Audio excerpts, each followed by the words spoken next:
So, welcome everybody to the Mindset Monday, and I've got Shawn Michael with me today, and he's a mindset coach. And so we were just having this discussion about just life, and he's recently had some family come in to visit.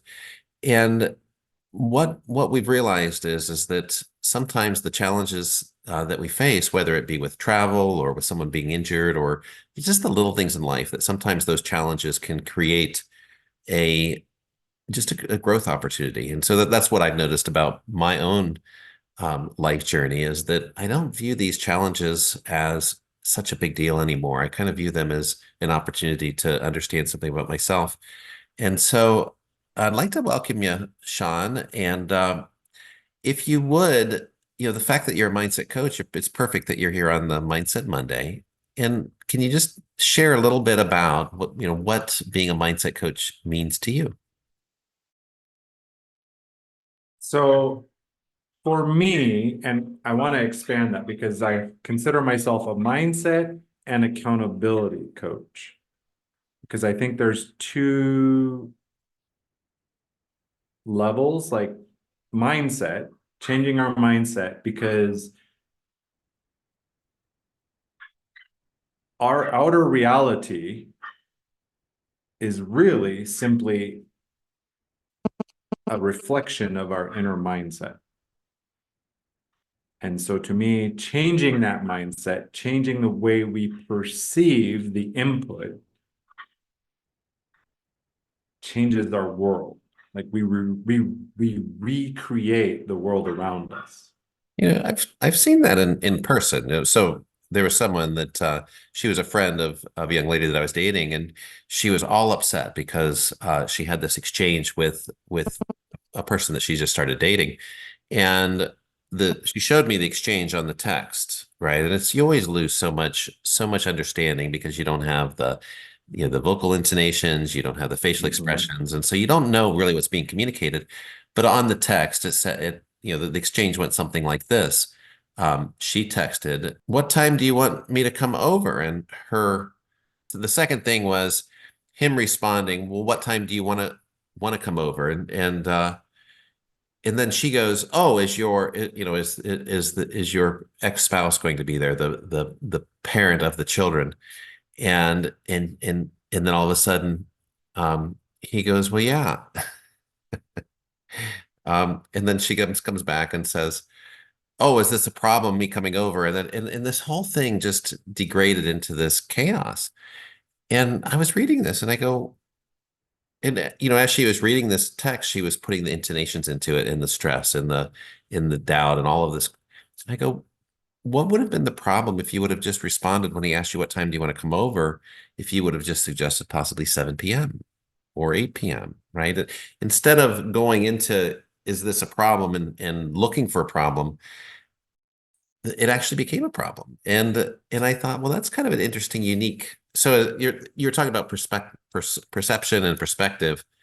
I noticed in one case that was something where somebody was reading into the whole situation, this tenseness, and they actually created the tension in the conversation. And so is that what you're talking about when you're talking about the That's definitely one aspect of this, as we say in NLP, perception is projection, right? We actually, the way we're perceiving it, we actually start projecting into the situation, and we create that self-fulfilling prophecy, right? We're believing, as the case you shared, you're believing there's a problem because you read into, and as you said, emails, text messaging, you have to be very careful because it's very easy to misinterpret. But yeah, we can easily, I've done it myself. I've read a message and say, oh, they're mad at me. But actually, like learning to step back and go, wait, why do I think that? What in the text message made me think they're mad at me or they don't like me or whatever I'm perceiving? It's powerful, when we step back and go, wait a minute, what am I putting on to this that isn't really there. It's been it's changed my life for sure. So I mean, that's perfect. Welcome, Mariam. You know, that journey of changing how you perceive things, it's exceptional, especially if you're sensitive in nature. So I'm on that sensitive scale, meaning that I feel the emotions. I feel, I'll avoid conflict if I can because I don't like the way that it feels. And so it's this whole journey of understanding. And so, you know, how we frame things and how we experience things has a huge impact. So Paul is here. I'm gonna move it back to gallery view. And so welcome, Paul. We're just talking about mindset and how your perception is your reality. And what I was curious about is, um, and we're sharing this, we're sharing the idea how NLP can help with that. And so, do either you or Miriam have any um, awareness or perception on how the way that you frame things can change the outcome or change your experience?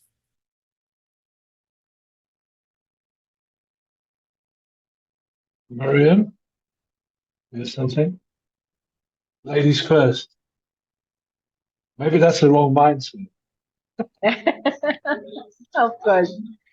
Well, I would say so many times, with reframing, I don't know about the outcome, but then the emotion that I feel, or maybe at that point in time, whatever I felt like confusion has changed into a positive thing. So yes, reframing does help many times, and sometimes we really don't uh, see that when we're thinking something negative, we just keep going, spiraling down, down, down, unless you put a break to it.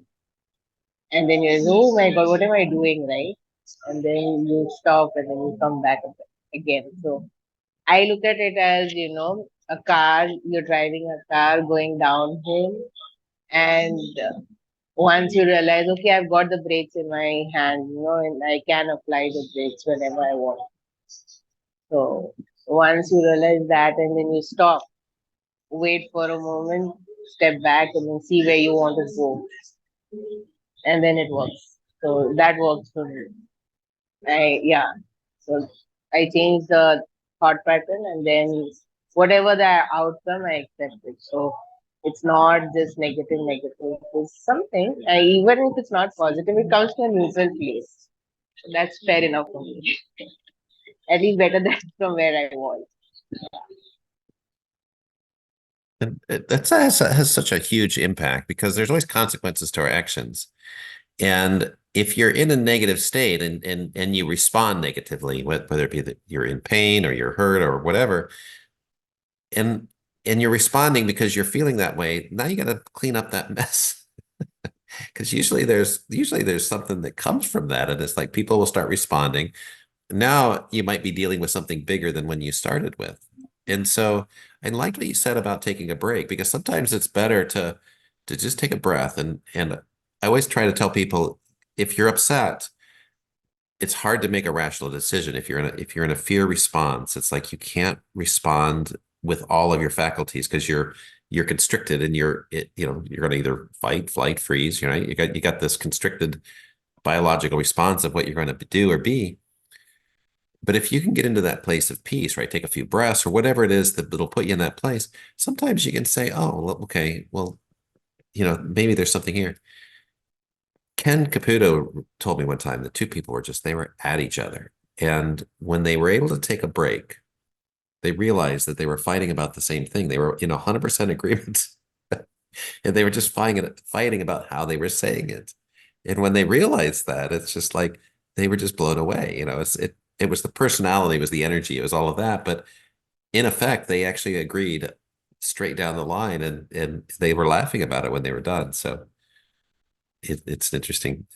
Go ahead, It's Paul. interesting that taking a break then. We just went to had to go to the shop to get something. And on the way back, I felt myself getting ratty. And then Tony said to me just now, he said, "Are you angry?" I said, "Stop saying I'm angry. I'm a bit annoyed. I will deal with this and then I will come back later." Because, like you say, Steve, and Miriam, I knew that if I engaged with that, I'm engaging with an emotion, I'm engaging with a reaction within myself, and then I'm just going to perpetuate the situation. And I think it's so like interesting the mindset thing because it's also self-awareness. Like we have to we have to change our mindset to want to increase our self-awareness. But once we grow our mindset, we sort of constantly have the self-awareness and we can look, okay, why am I doing this? Why am I doing that? So I think the two are so closely related so that you can think, oh, okay, I'm reacting, I'm responding. This is not how I want to react in the moment. This is not who I want to be. So you always have this, maybe you can call it your higher self. It's your higher self checklist that you can go, ooh, I'm not turning up as my better self, the best version of myself right now. How can I close that gap between who I'm being right now and who I aspire to be? Because if you go, okay, well, that's who I'm aspiring to be, but I ain't being that right now. You can change it. It's in your power, and I think once you realize that, you don't have to just go with those base emotions.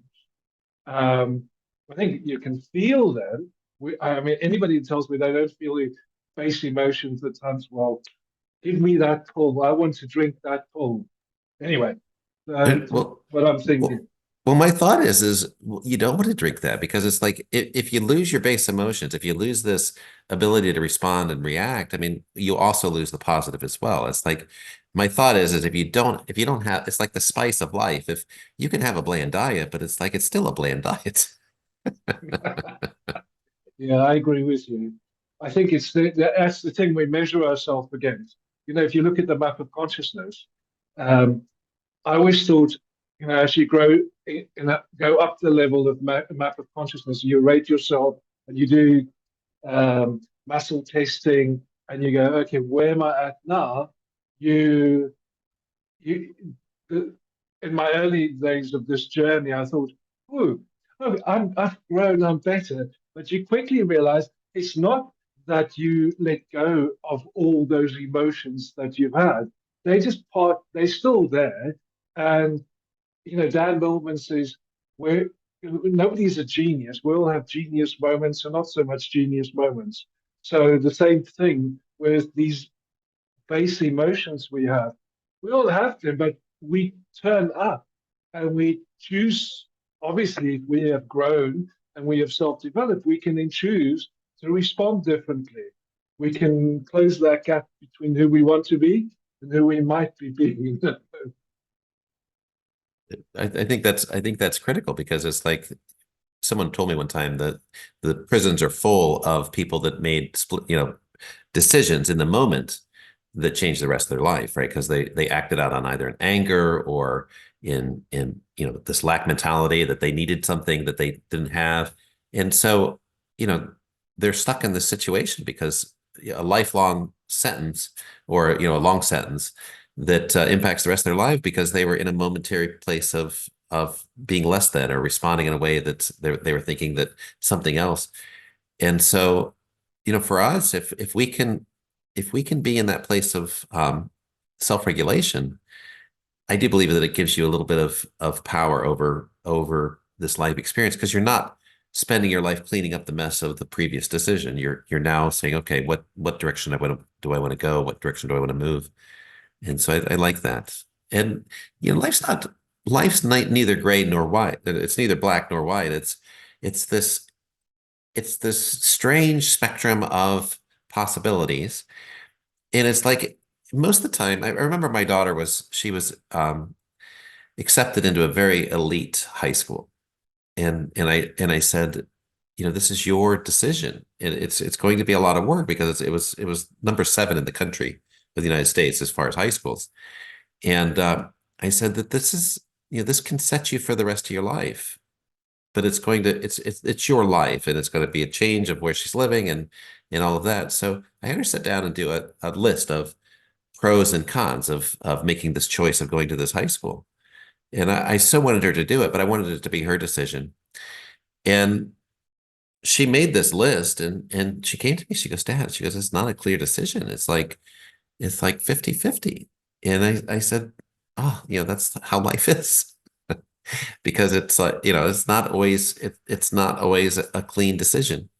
And so, you know, if we can understand that, we can realize that, sometimes we just make the best choice we can make and we go with it. Even can I just say to you that becomes something comes up for me. They say the best leaders aren't the leaders that makes the most right choices. It's the leaders that makes the most choices, who's willing to rapidly make choices, adapt and learn. Yeah. So, because I mean, what is that thing about that 8-ball thing that says yes or no?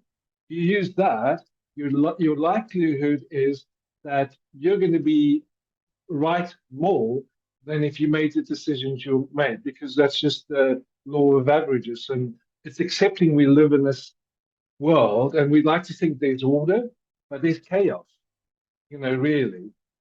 Any zombies in America yet are dying from today? Not, I did hear like scratching on the outside of the house that freaked me out. I don't know what it was. I looked outside, I saw a cat walking on, a strange cat walking on the sidewalk. So I think a cat was on my roof, but other than that, I don't know, but I have yet to be outside and to see if there's any pale-faced, mailmen or anything.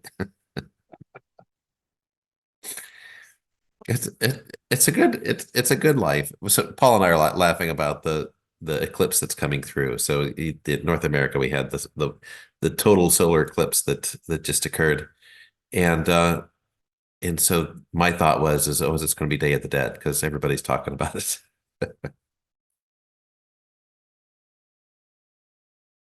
So I Mariam, loved or go ahead, Sean.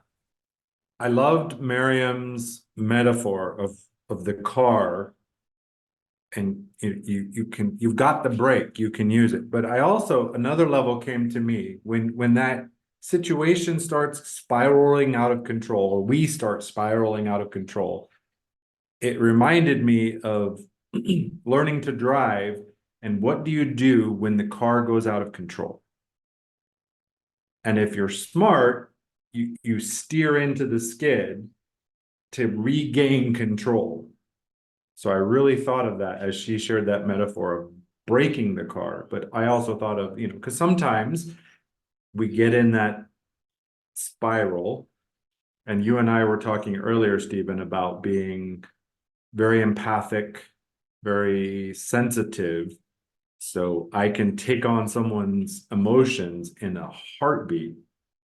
And I have to stop myself and evaluate, like, wait a minute, wait.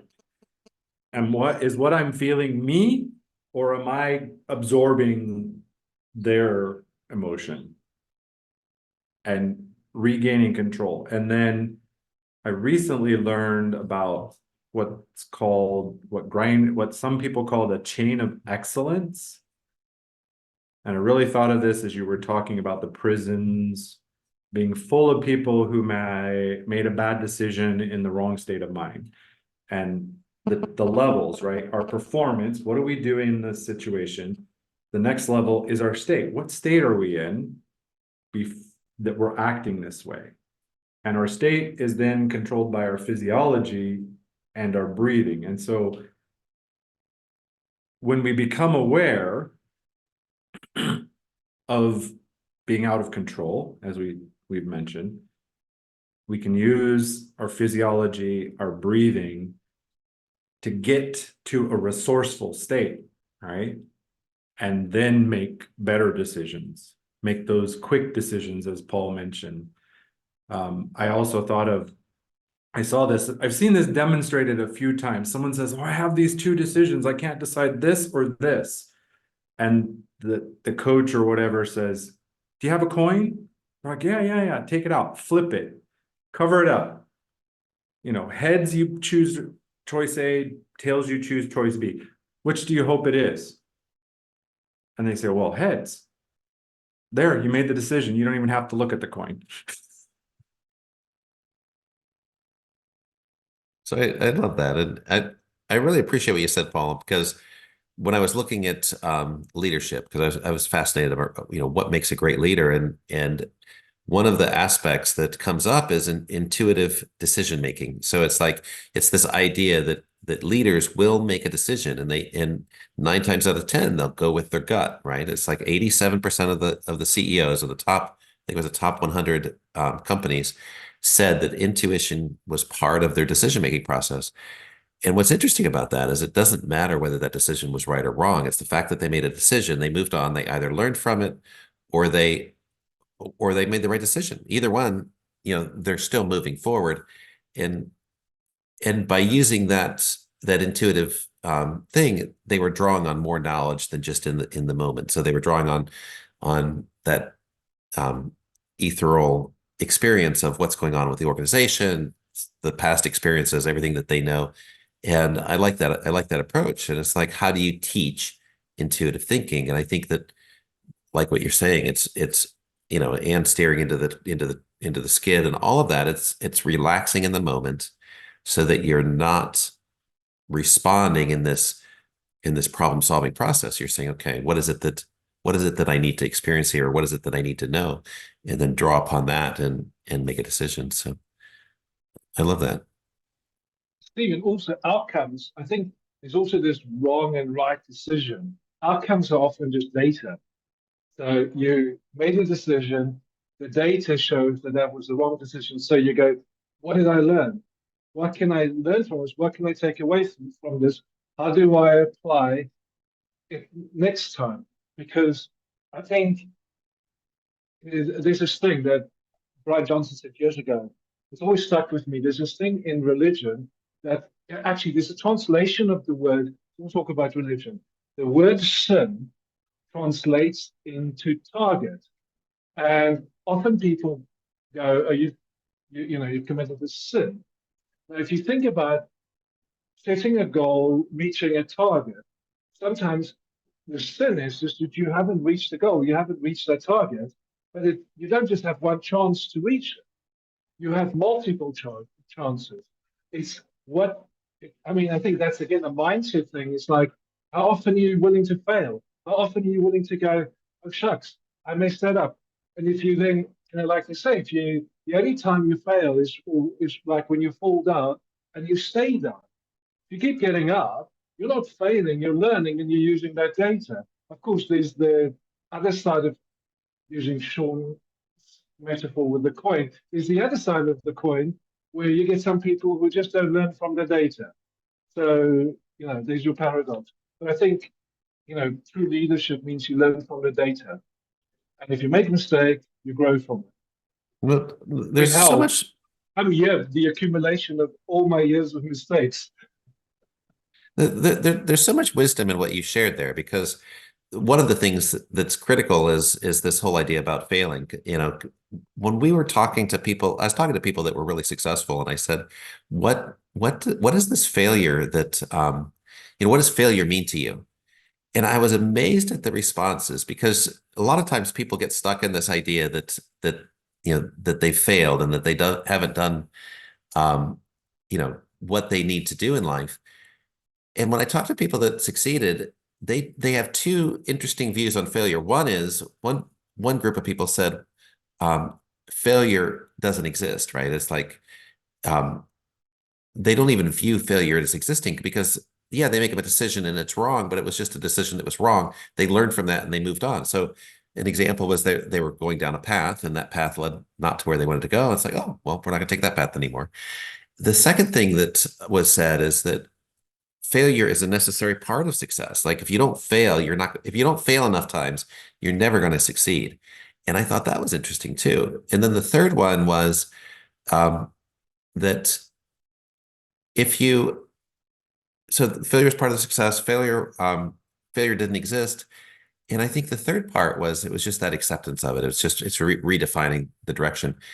But they also said that you have to recognize if it's not working and it's not working, at some point you have to say it's not working. So it's having that wisdom to know when to give up on an idea. What are your metrics? What's important to you? So I love that. And then when you're talking about the sin, um, that's kind of a big deal because it gives us a chance to have grace in there. And you think about like in the Christian tradition, like the David who committed murder. He committed adultery, and he was defined as a man after God's own heart. So it's like, you know, you don't have to be perfect. You just have to be willing. You just have to be willing to accept the consequences of your actions and to move forward and not try to do those things again, right? If you screw up. So everyone has gotten the new link that I sent out. So any any we're talking about mindset, and we're talking about the conversations kind of flowed into this idea of, you know, how does the decisions that we make, how can we make those decisions from a place of peace or a place of wisdom or a place of intuition rather than being in this fear mindset where we have to suffer the consequences of probably a decision that is lacking. So Martha is back with us.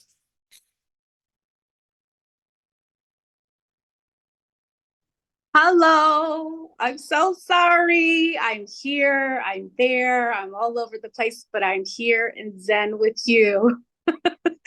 Well, we've been having a wonderful conversation, and so far, I've really been inspired by what Paul has shared, Mariam and Shawn have all shared. It's like, and everyone's bringing forward some wisdom that's circling around awareness. It's circling around the willingness to make decisions and to live with the consequences of that. And what kind of thought processes or what kind of really what kind of space do we need to be in emotionally and mentally to be in that flow state or to make a good decision. So that's where we're at. Does anything come up for anyone that's in this discussion? Go ahead, Paul. The thing that comes up for me is this practice. They do it in the human givens. It's one of the things I like about the human givens approach. And somebody else posted something on one of the groups today saying, life sucks. The moments when life sucks. If you can accept that, it's just gonna be better. And I think one of the things that come up for me is in the human givens, it's like if you're self-aware, you're constantly assessing where you are. But there's also practices beforehand. So that you make, for me, for example, meditation, exercise, eating right, hypnosis, just gratitude, practicing happiness. These are all practices that can help you turn up when something goes wrong. Because things are going to at sometimes go wrong, but you want to be in the best state of mind when things do go wrong. So if you practice, and the things that come up for me is gratitude and happiness. If you choose to, that's your baseline. Now, my baseline's not down there. My baseline's up there. You've set your baseline higher, then you will constantly practice the thing. So when things go sideways, I would say to do what I did earlier is like, okay, I'm going to go below the baseline I've set for myself. Let me move away from this and come back later and just say, I'm sorry, I was in a bit of a mood, and I didn't want to share that. So Yeah, and it's so true, and what kind of made me chuckle a little bit is when someone says, "Are you upset?" And it's like, and if you're in that mood, it's like, I will be if you keep asking me. So, so, I so always how about, go ahead, Martha. breathe, right? Um, there's situations that will trigger you, right? So how do you respond? Um, Sometimes you don't want to respond at that time and you have to step away. And so breathing, breathing has been working very nicely for me lately. but also who you connect with, right? Because you need it. For me to be able to do the work that I do, I have to be able to be mentally straight to be able to serve. So my energy has to be calming when I speak to anyone. So I have to be very thoughtful when I connect with anyone. Whereas before I wasn't. I was just going all here, everywhere, like I just said, but I can't serve that way. So I have to be very protective of my energy moving forward. Breathing has been key though. Breathing. And I thank Brenda Leese for that. She taught me about the breathing techniques. That's amazing. It does, there is science behind it too. It kicks in that parasympathetic nervous system. And I've always thought that when we're in that fear state, right? When we are when we're responding, and I always kind of liken it to being chased by a tiger in the jungle, right? It's like usually either you're running or, if you're in that place of safety, you've done the exercise, you've ran, you've gotten away, you've escaped, or you've been quiet, right? And all you're doing is breathing. But it's like if you have that ability to run it off, it's like your body is naturally going to use up all of that excess chemistry. So I think that there's real, there's just practical advice to breath as well. And the biggest thing is if you're breathing and you're breathing intentionally, you're focusing on your breath, which is a non-threatening focal point. You're not thinking about that thing that's actually causing your stress or causing that trigger response. So if you can move that focus to something neutral and be in that space, it gives the chemistry time to dissipate. If you're in that space where you're constantly being triggered, your thoughts are re-triggering, you're going to keep creating that same chemistry, and there's no chance of getting out of that threat spiral. So it's a beautiful space to be in. So I had go ahead. Sorry. No, you go ahead. Sorry. I was just going to say earlier today, there was someone that interviewed me for a thing. She's an author in South Africa, and she's got a women's group and a television program on E360. And she started off the meeting with dancing. She asked me what my favorite song was, and I picked out one of the ones for my motivational track, and it was Unstoppable. And I sent it to her. It's the same one I sent to you, Martha. And she goes, okay, we're going to start off this meeting with dancing. And you know me, I don't mind. But Mariam has experienced this too, because we were doing an accountability thing, and she had mentioned exercise. I said, well, dance is a form of exercise. Let's do that. And she probably thought I was a little bit crazy, but that energy, when you're laughing, when you're breathing, the chemistry will change for you. I mean, you feel better. And it's like, that's something that I really love. It's like noticing if you really do this and let loose, just like laughing, there is a chemistry within your soul, within your body that is just amazing. And I love that. Even this psychic connection there, because I was just going to say the same thing. The other thing, of course, is happiness. Dancing makes me happy, or listening to certain songs make me happy. It brings back a time when I was much younger and I danced a lot. So it's that being able to recreate that. And like you say, I mean, there's some workouts online where it helps you get your steps in, and part of those workouts are dance steps. So you're having fun doing stuff that could be considered a chore, which is good for the emotions. It's good for the chemistry. It's just good. So yeah, dancing. I don't know if it would be allowed, but I just thought it would be great, Martha, if you could actually have your community members dance for their food. I love that. As a matter of fact, I recently spoke to a different organization that here in the community of Houston that wants to participate, and they want to provide music, and the recommendation was karaoke. That's perfect. That's perfect because it does create that fun, and if you create the energy in the space, then Yeah. then some people will it will inspire that energy of hope. Right, right. And it also bring that that childlike attitude, right, to come out. that we all somehow lose along the way in adulthood. So I thought that was such a great idea. So you might see me with the the box for karaoke, walking around with that, because I was like, that is such a great idea. Who doesn't like to sing? Who doesn't like to dance? Who doesn't like to laugh, right? Well, some people don't, but but it's still accepting them and that they don't like that, so that's okay. Right, right. So it's just finding the people that it's the energy that we create. If we can create that energy of fun, of joy, then it's hard. It's hard. Like if someone's laughing, I don't know if you've ever done that exercise where you put your head on somebody else's stomach and you lay in a chain of people. Um, I thought it was the stupidest idea ever. I really did. And I'm laying there, it's like, oh, what are we doing? And when somebody started laughing and my head started bouncing up and down, I could not stop laughing. And it's like once it starts, there is no stopping it because it's like it's just such a stupid little thing, but it's at the end, it's like everybody is in tears, they're laughing so hard, and it to me it was the most amazing experience ever because I did not realize how powerful that experience is, that shared experience of laughing.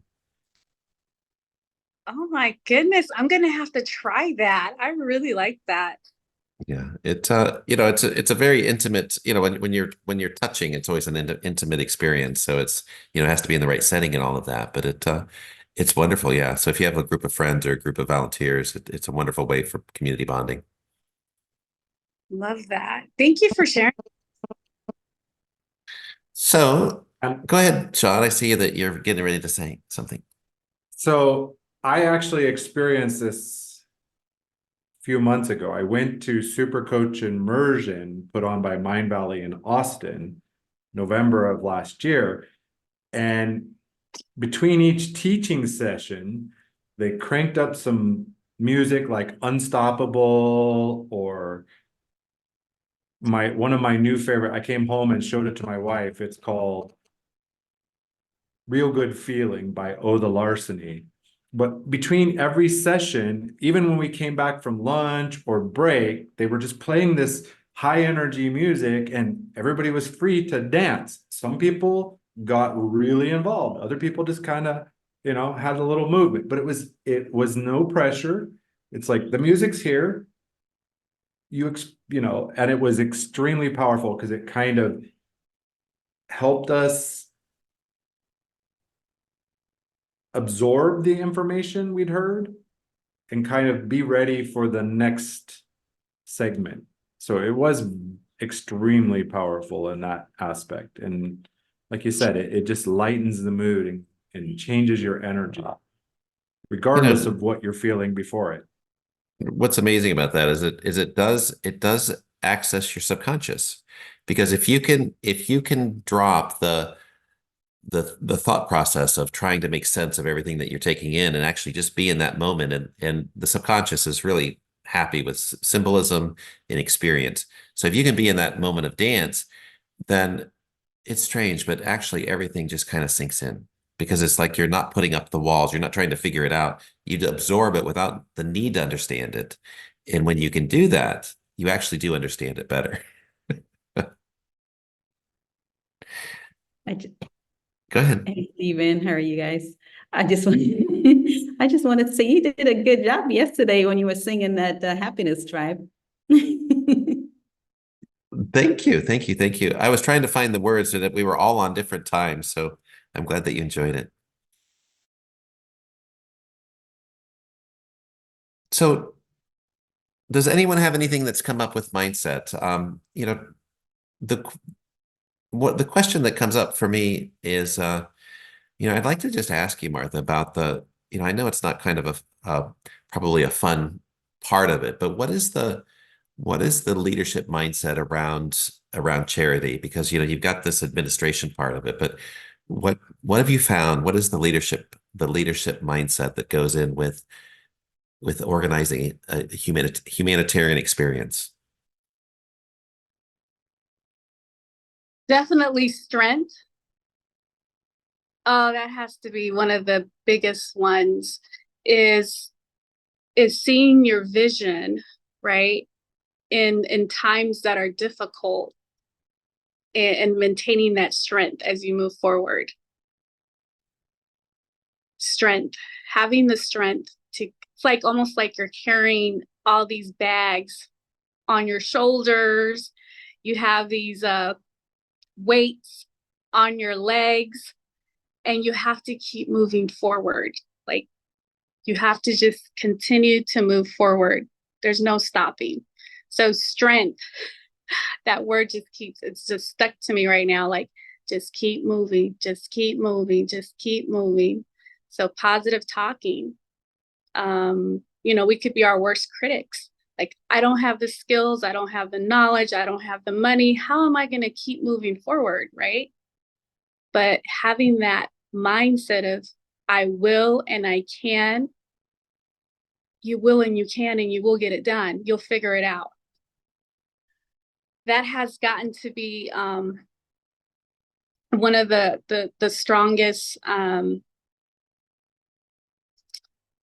what is it called? Journeys of life. And I always think of myself when I found out I was pregnant with my son, right? And I said the same thing. How am I going to do this? I'm going to be a single parent. How am I going to do this? You figured it out. And the community comes together and really helps you. I mean, I had a community that came together to help me raise my son. I didn't do it alone. And that's exactly what's happening with what's happening right now at this very moment. The community is coming together. I'm not doing this alone. So what's the energy in it? Is it the concept of nurturing, or is it the concept of love? What is the energy that is carrying you forward that keeps you moving when you're struggling? It's having compassion for others. It's seeing the human behind what you see in front, like seeing that soul. When you see these folks, many, and I'm going to speak because I was one of them, who drive by and not acknowledge them.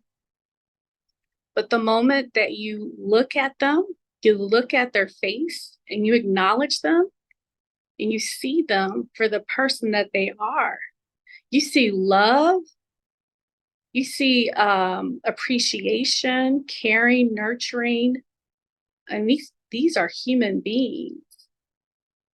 So to be honest, I see children in them. When they look at me with their eyes, and they're just so thankful that they're getting a care bag, right? Just a little care bag, but just the thought they're receiving something. Each person that I've encountered have always said, God bless you. Like, I've been hearing that more often now than I was at the beginning. And I'm like, oh my goodness, like that is a gift. They're giving me more. I don't know. It's just, like my heart is beating right now just sharing that. But I feel so much love. Like, you can't give up. You have to keep moving forward. Compassion, love, it's so many things, Steve. I can't really narrow one because there's so much. It's my motherly instinct that I want to help. And there's not just one person, right? Because I think of them like my child. I only have one son, but I have multiple nieces and nephews, and I consider them my children.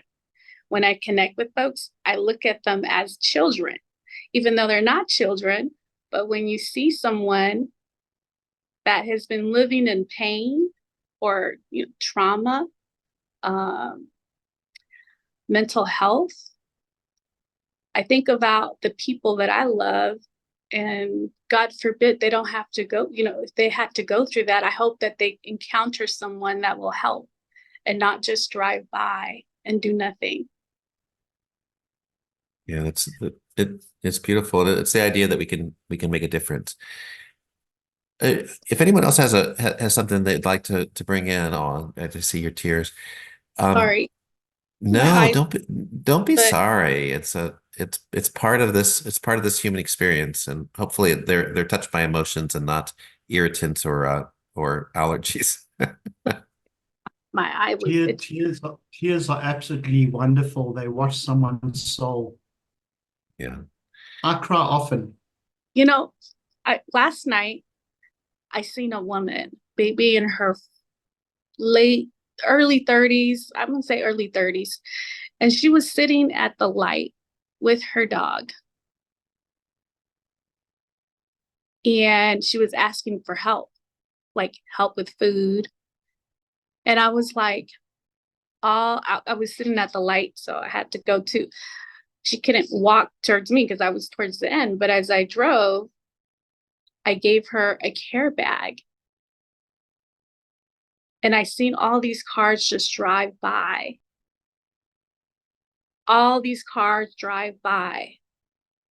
And I could see her face, like she's going through a lot.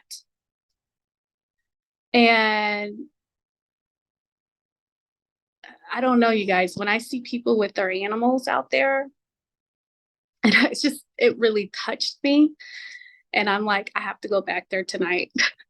I don't recommend it, but you guys, something is just telling me go back. So I'm gonna bring dog food tonight. She's not too far from me, and hopefully have a conversation with her. I'm sorry, I'm just getting off subject here.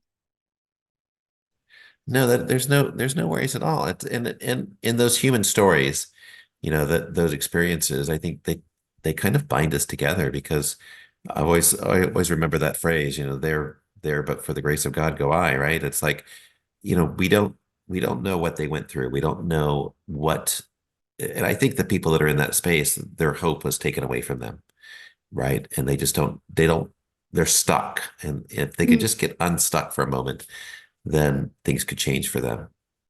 So, Yes. just having somebody care for them, it might be enough because we don't know what happened to them or put them in that place. So I wanted to welcome Dr. New is here, and Hi, Dr. Do. so if any of you that are off camera would like to just unmute and ask any questions, or I see Michael, go ahead. I see your hand is up. We're sharing about a human experience, right?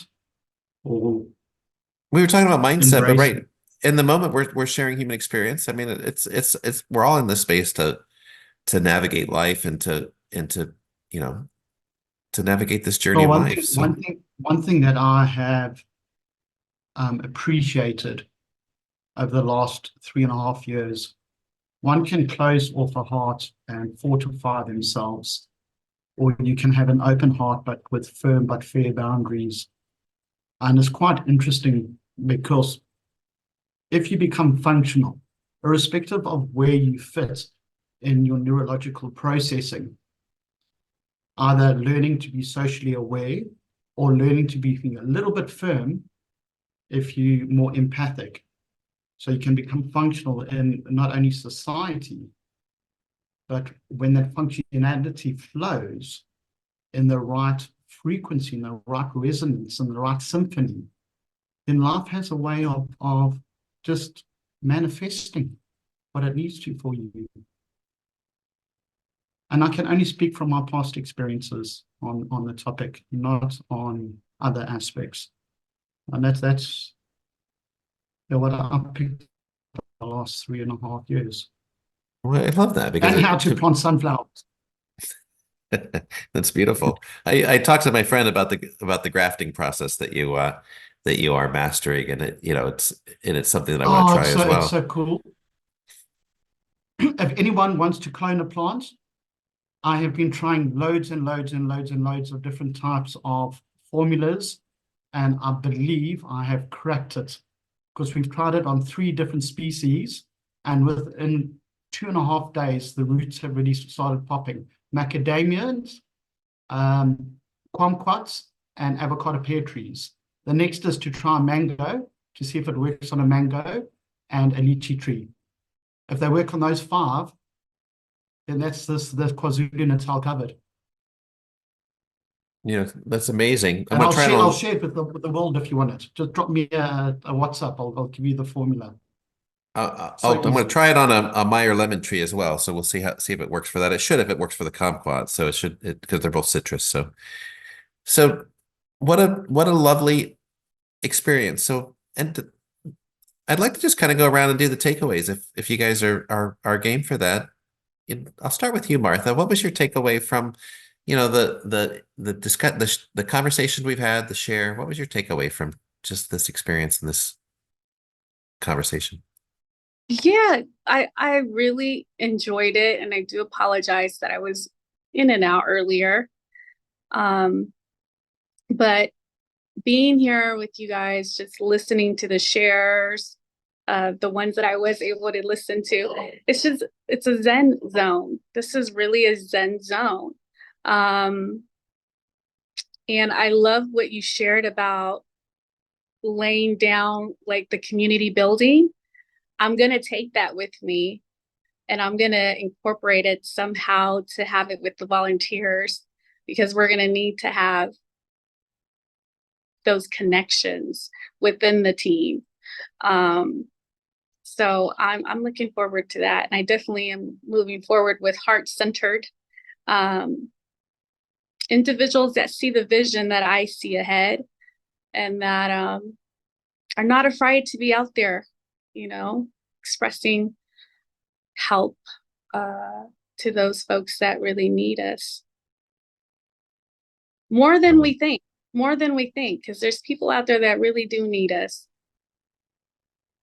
I appreciate that. That's absolutely lovely, and that's a wonderful nugget to carry forward. How about for you, Paul? What was your takeaway from today? You're my takeaway, Stephen. The stuff you do is just amazing. And I was thinking, I've got Mondays, Wednesdays, and Saturdays, all because of Stephen. So thank you. My takeaway is just gratitude for you and the space and everybody's what he was saying. And I was, Martha, when I was doing exactly the same thing last week in tears. So, it's that common human experience. Although I think you said your eye was itching. I don't know. But, if you were crying, I don't know I what's did the happening. same. I did the same thing last week. And I don't know. So yeah, thank you, Stephen. Oh, And it's great beautiful. to be here. And I was just talking about you today. I was I was speaking with a South African author. She's flown in. Her publicist has her flown in. They're going to release her book. She's going to be on the Jumbotron in Times Square, and she's going to be on the Today Show releasing her book. And she goes, "Do you know any?" And I was talking to her, and it's like, and she was enjoying the conversation. And she goes, "Do you know any other amazing men that I can speak to?" Because she's got this tribe of women that she's already, fairly well established. And I go, "Yeah." And I said, I mentioned you, and so she'll be contacting you here in the future. And also, she's coming to do the Thanks, Stephen. walk between the statue. When they do the pilgrimage between the statue, the 20-day journey where they walk to the Jesus. Is that so? Is that anywhere near where you are? There's a lot of walks around here. What do they call it? The Camino. So they have a lot of. I don't know where that is. It's a I'll ask. pilgrimage, and there's people that go all over and they go to the Jesus. Yeah, I'll have a look. I'll find out and let you know. But yeah, I don't she's coming know. in. She's coming into the country for to do that. So we're getting off track here. So, Shawn, what was your takeaway from today?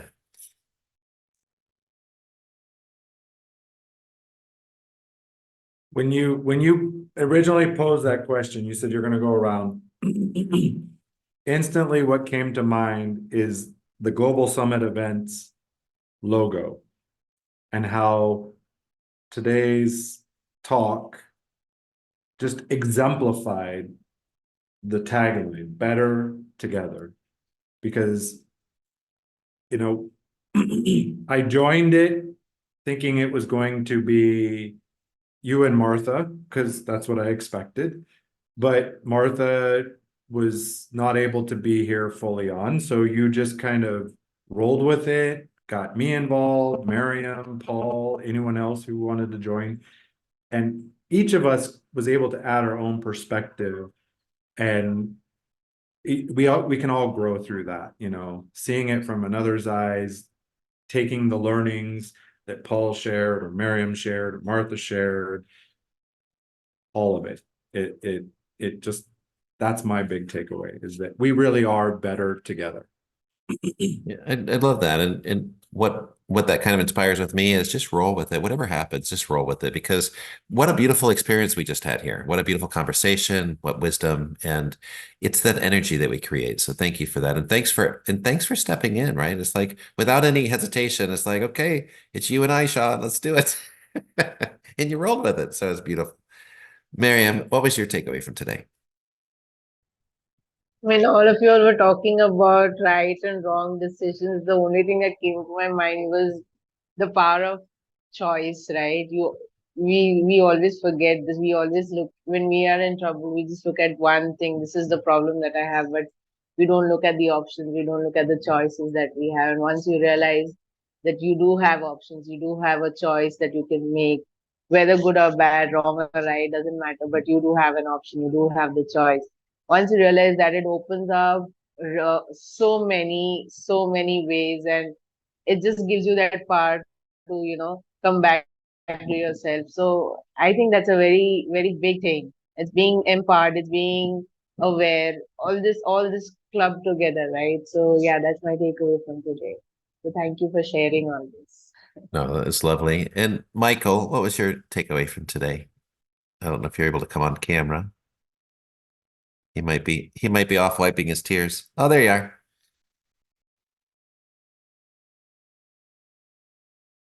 You're muted, my friend.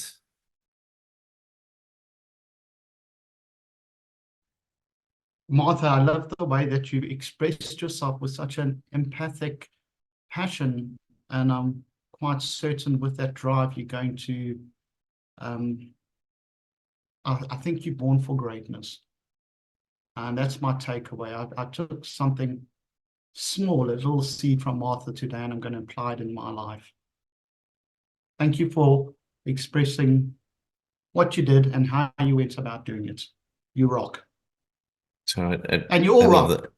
I love that. And one of the things that's interesting is if you're an empath, a sensitive empath, not only do we receive, but we can project. So if you are self-regulated, if you're intentional with the way that you are, if you set a core of hope, of love, that will radiate and other people will pick up on that energy. So it's a very amazing that, most of the time people that have had that composition of personality have struggled in life because it's very sensitive. You're caught up in the ocean of emotion, I call it. But if you can regulate that, if you can go deep, boy, you can put out a sense of peace, a calm. You're creating security for those around you. And when they're secure, they can be themselves, their authentic selves. So I love that. So Grace, can you come on camera? Do you have a takeaway from today? You're muted. Yes. Hi. Multitasking a bit here. Thank you so much for the invite, first and foremost. So this was a very enlightening conversation. Working with a lot of corporate folks every day, all day, it is a very good break, but also shift into really centering myself into the humanity of things and people of things, which I try to stay very close to. I had the opportunity, Martha has actually invited me on some of her humanitarian work a few times. And, there were experiences, you guys were thinking about singing. Now that's going to be stuck in my head for the rest of the day. I'm going to have some tunes playing. But one video I took as we were out there doing some of Martha's work is when this gentleman was singing. And he just finished telling us that he didn't have anything going on. He had everything going on for himself prior to that, but now he is in the position that he is, where he is living in a community without a home. And he started singing praise song, and I think she has it posted, and I think the video, and it just touched me, right? Like through singing. And then we, certain things, you just really meet people for a certain purpose sometimes. And I really feel like going through those process with Martha helped me really understand what I can do from my recruiting perspective, because, I'm probably not built to do hands-on work with a lot of the things that require, like, work with homelessness and things like that. I feel like maybe I'm too soft for that. I don't know. It really touches me and bothers me for days. And to a point where I don't think I would be functional. But what I can do from what I do from my perspective as a talent connector and in being in the I don't know why I just did that, but being in the industry of helping people get a job is doing my best that I can from my perspective, so they would not end up homeless, so they can provide for their families. And yes, often it's not that dramatic, but it is that help that I can provide from what I do, and do it as much as I can. And I try to do that with Keith. I know Keith. Sorry. We were just waving at Mariam. She had to leave, so but keep going. Sorry about that. Okay. Yeah. And I do that through Keith and his organization, where I try to provide free services for those who cannot afford resume building services and other things, right? And help them through interview prep. So I think it's okay to get back to the point that you guys were making. The humanity in things is so important to kind of keep alive within our corporate world and do what we can do within our reach, in our expertise, and the things that we know how to do, and elevate and lift each other up on a daily basis. And Steve, you are such a pillar on these things. You are always super positive and always have so many encouraging things to say. So I'm grateful that you invited me to this, and I had to show up.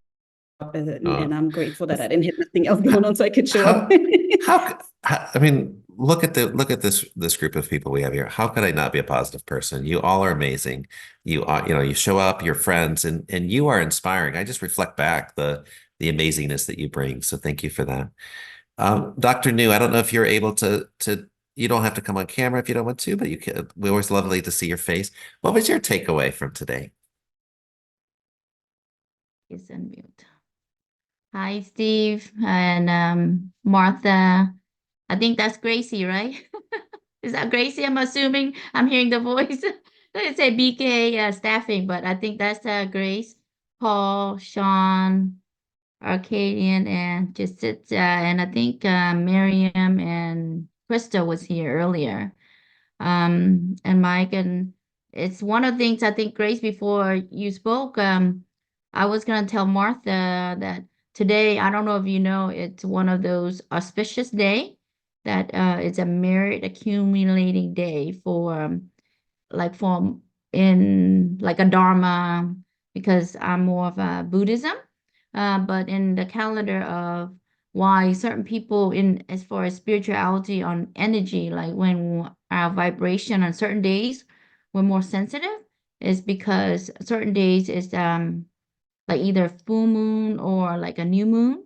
So which today is a new moon, like the total eclipse that's happening, but it's just so that way isn't, and it is just natural. And I think one of the things I also want to mention, and Grace mentioned it, it's funny how everything I want to say, other people already said. It's really, sometimes we have a passion at heart to drive, and I know Martha is feeling this way, because you see so much home, people are displaced in their home, are not in their proper home, or we feel like we have so much to do. Like yesterday, we have a call with Dr. Constance Leland and a group of our sisters, how we can help not only the young people preventing suicide, but also homelessness on all sort of level, even in California, in her area.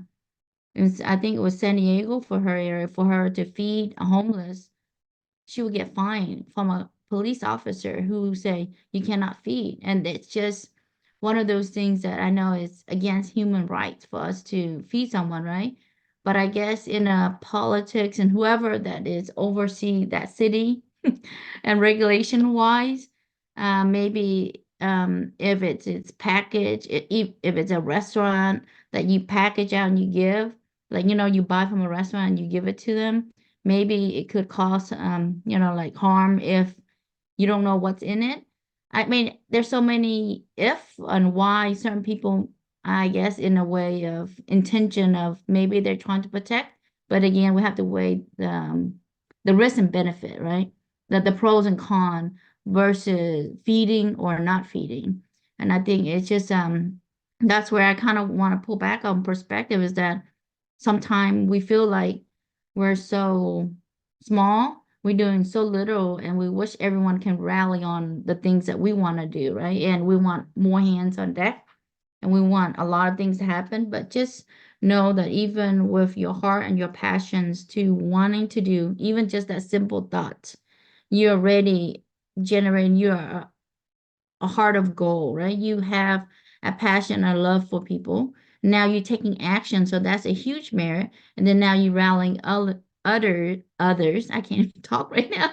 Others, right, Martha, that are doing the same thing. So with that, it's just saying that the impact and the ripple effect that we do, it's a lasting impact.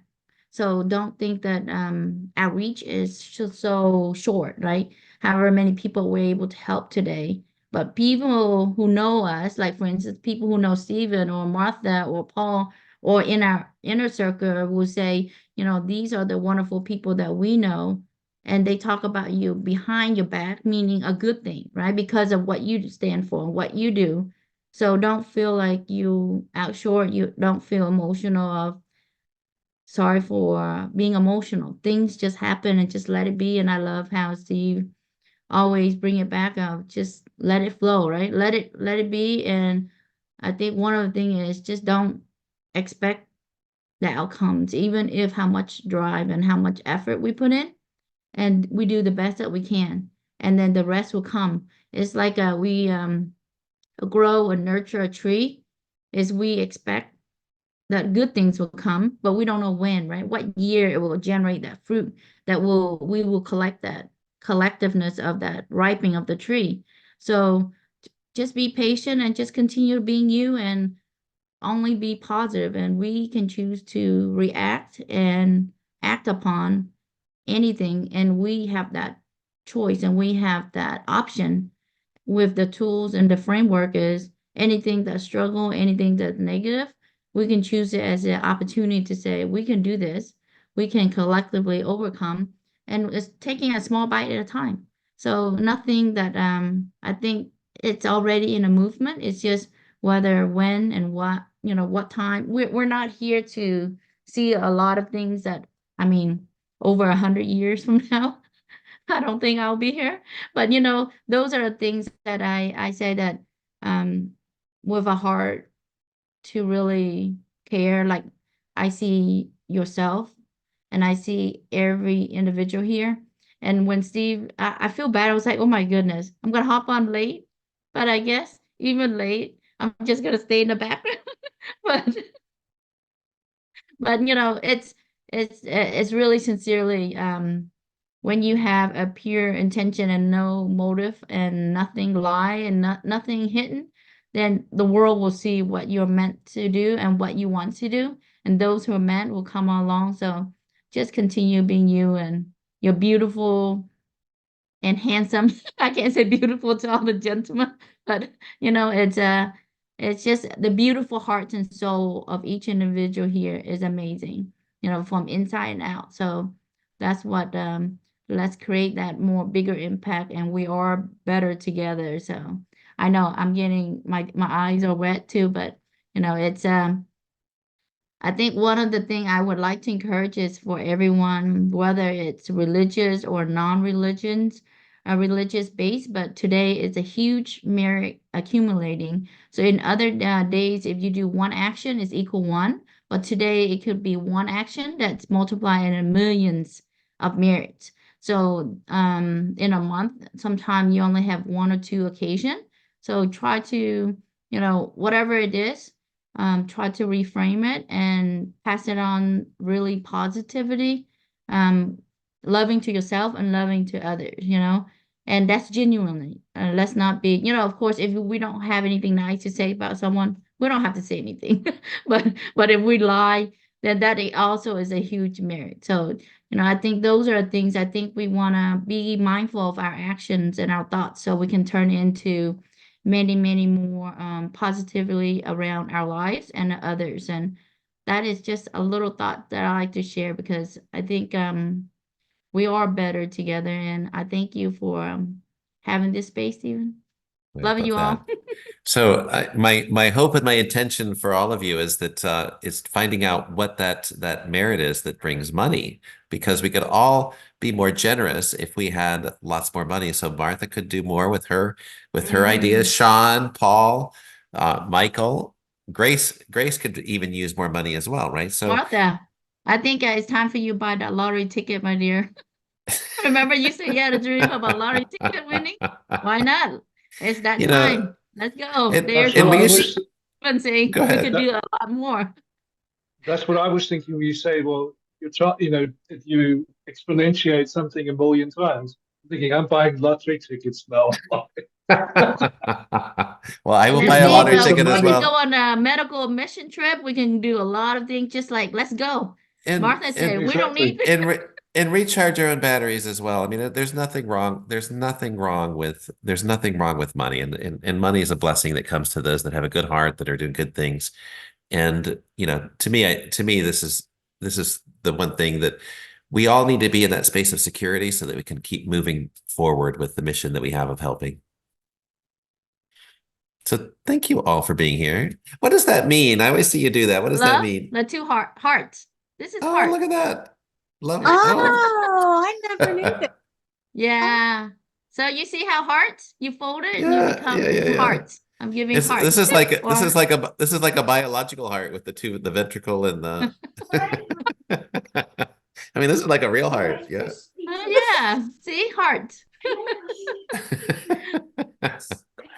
I love Right that. here, Martha, look, see? Don't you see the heart? Oh, I see it now. I wasn't seeing it before. Okay. I was doing the whole thumb with like the two pieces Yeah, coming out of the just top. right here, just this creation. But if you do this, I mean, it's a bigger heart, I guess. You can look at this one. Yeah, that's like But a just physical. this. That's like a heart transplant. I appreciate you. Love you all. Thank you for being here. Love you all. Love you guys so much. Thank you. Ooh, I like the hearts. Oh, You my. could do. see? You've got your iPhone. Yeah, you have the iPhone on. How do you do the balloons? So do your heart logo. It'll show it. No, like this. You have to do it like If you this. have the phone on. You have to go like this, I'm and then on the my. hearts will come. Yeah, just do the heart face. Oh, The heart do the balloon, I thing. think gesture, is Martha. Go it's like this, Martha. Do this. Do this on the screen, just with your Go like hands. this, he's trying Martha. to get you to do. Oh, this one. Yeah, No, and if that's you hold it, the heart. hold it, and it should Yeah, create the with your hearts. phone. Oh, Because we're for on some the reason, there There there it you goes. go. goes. Guys, that is so cool.